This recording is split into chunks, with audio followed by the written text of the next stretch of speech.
Alam mo ba? Sis, Bestie, BFF, Mars, Tropa Pips, Tol, Pre. Ilan lamang ito sa tawag natin sa ating mga kaibigan.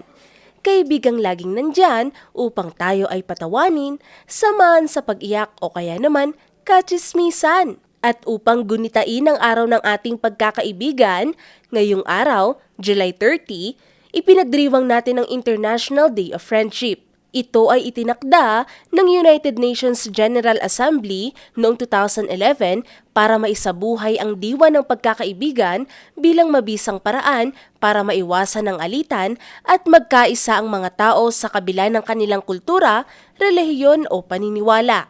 Kung iisipin, simple lang ang pagkakaibigan sa panlabas, tawanan, bonding, food trip at mga chika.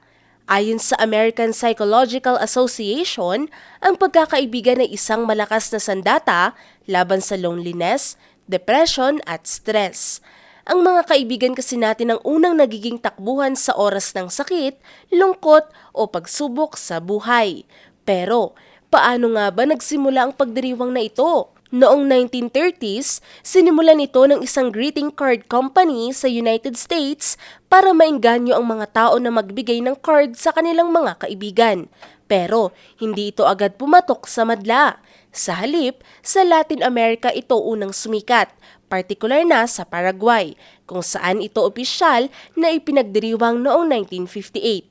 Dahil sa positibong mensahe ng pagkakaibigan, nagsimulang lumaganap sa iba't ibang bansang ideya ng Friendship Day. Sa Pilipinas, hindi na bago ang malalim na koneksyon ng pagkakaibigan. Kahit sa mga sis na di mo naman kaanak, tol na di mo ka-bloodline, o pre na matagal mo nang kasama sa hirap at ginhawa. Kaya ngayong araw, huwag kalilimutan ang mga kaibigan na laging nandyan. Dahil sa panahon ng pandemya, pagsubok at kahirapan, ang tunay na kaibigan ay hindi lang kasangga, kundi katuwang sa buhay. Kaibigan, masaya akong nakilala kita. Ngayon, alam mo na!